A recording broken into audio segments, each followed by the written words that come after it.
ശാന്തി.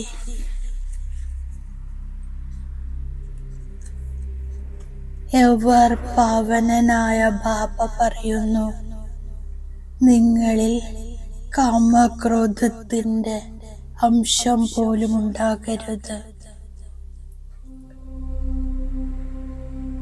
കാമത്തിന്റെയും ക്രോധത്തിന്റെയും അംശം ഇത് രണ്ടുമില്ലെങ്കിൽ ഡബിൾ അഹിംസകരെന്ന് പറയും.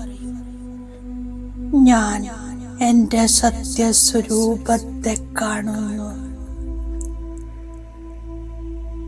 ഞാനൊരു ദിവ്യമണിയാണ്.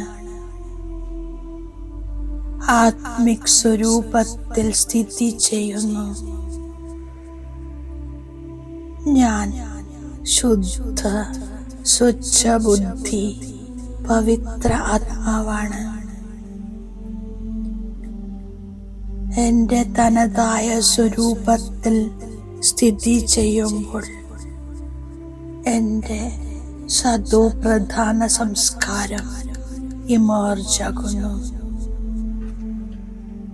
ഞാൻ ഡബിൾ അഹിംസകാത്മാവാണ്. പവിത്ര സ്വരൂപമാണ്. സുഖസ്വരൂപമാണ്. മനസ്സ വാച കർമ്മണ സർവർക്കും സുഖം നൽകുന്നു. എൻ്റെ ഓരോ വചനവും സുഖദായിയാണ്. ഓരോ കർമ്മവും സുഖദാത ബാബയെ ഓർമ്മിപ്പിക്കുന്നതാണ്. ഞാൻ പരം പവിത്രാത്മാവാണ്. കാമവികാരത്തിന്റെ അംശത്തിൽ നിന്ന് പോലും ദൂരെയാണ്. അപവിത്രതയുടെ അംശം പോലുമില്ല. ദൃഷ്ടി വൃത്തി സമ്പൂർണ്ണ പവിത്രം. സദാ സഹോദര സഹോദര ആത്മിക ദൃഷ്ടി. സങ്കല്പമാത്രം പോലും വികാരത്തിന്റെ അംശം പോലുമില്ല. ഞാൻ ക്രോധമുക്തമാണ്.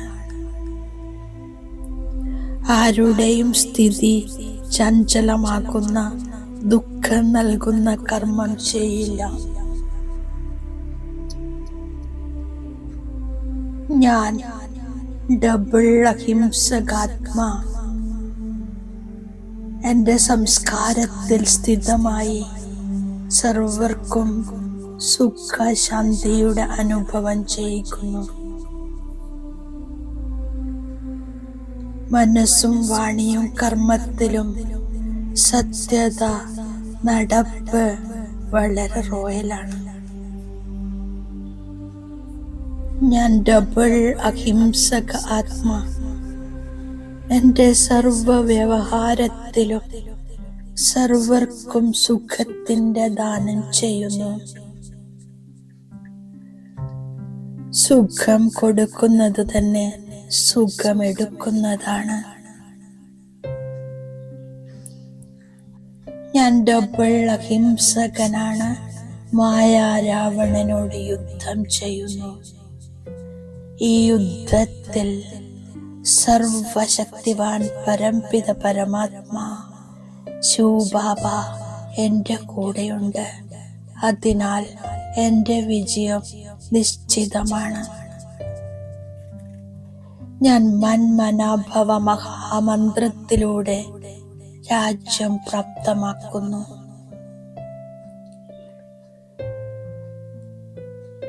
നിരന്തരം ജ്ഞാനത്തെ സ്മരിച്ച് സ്വദർശന ചക്രധാരിയായി പാപങ്ങളെ ഭസ്മമാക്കുന്നു.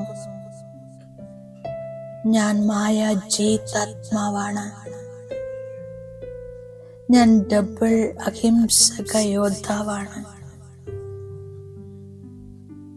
മനസാ വാച കർമ്മണ വളരെ സന്തോഷത്തിൽ കഴിയുന്നു. ആർക്കും ദുഃഖം കൊടുക്കില്ല.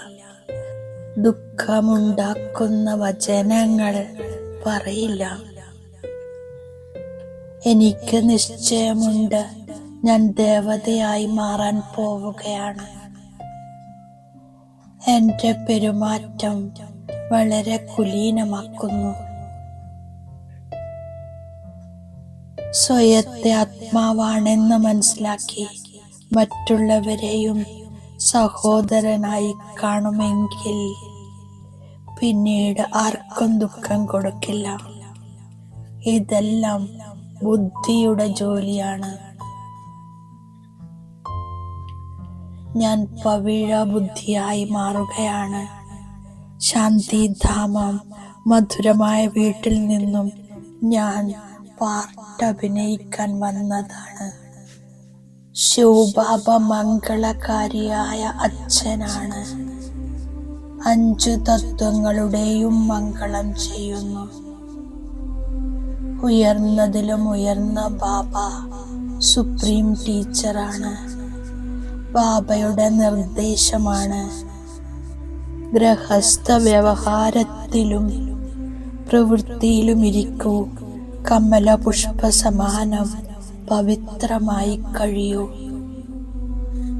ഞാനിപ്പോൾ വാനപ്രസ്ഥാവസ്ഥയിലാണ്. വാണിയിൽ നിന്നും ഉപരി പോകാൻ പഠിക്കുന്നു.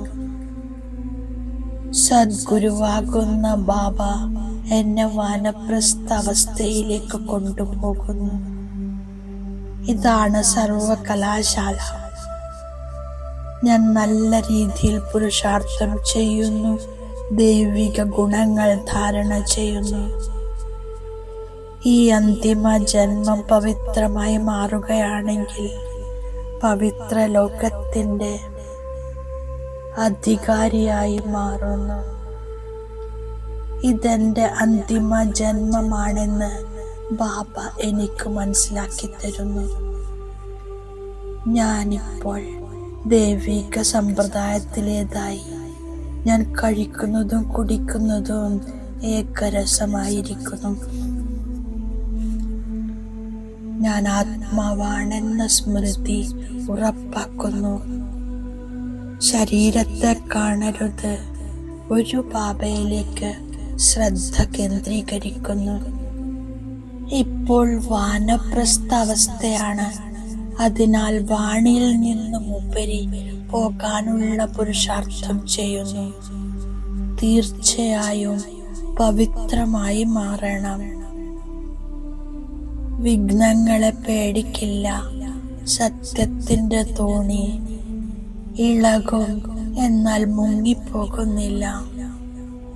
ഞാൻ ബാബ തന്നിരിക്കുന്ന വരദാനത്തിന്റെ സ്വരൂപമാകുന്നു. ഡ്രാമയുടെ ജ്ഞാനത്തെ മനസ്സിലാക്കി ഉറച്ച സ്ഥിതി ഉണ്ടാക്കുന്ന പ്രകൃതി ജീത്തും മായാജീത്തുമാകുന്നു. എന്ത് തന്നെ സംഭവിച്ചാലും ആഹാ മധുരമായ ഡ്രാമ, ഈ ശബ്ദമുയരണം. സങ്കൽപ്പത്തിൽ പോലും ഇളക്കമുണ്ടാകരുത്.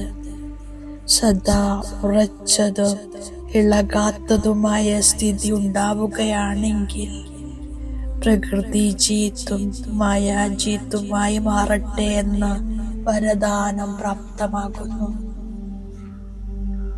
സന്തോഷ വാർത്തകൾ കേൾപ്പിച്ച് സന്തോഷം നൽകുന്നത് തന്നെയാണ് ഏറ്റവും ശ്രേഷ്ഠമായ കർത്തവ്യം.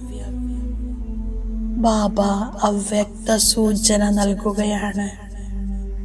പഴയ ശരീരത്തിൽ വരുന്നു ഏതെങ്കിലും അസുഖങ്ങൾ ശ്രേഷ്ഠസ്ഥിതിയെ ഇളക്കരുത്. സ്വചിന്തനം, ജ്ഞാനചിന്തനം, ശുഭചിന്തകരായി മാറുന്നതിനുള്ള ചിന്ത എന്നിവ ചെയ്യുന്നതാണ് കർമാതീത സ്ഥിതി. ഓം ശാന്തി.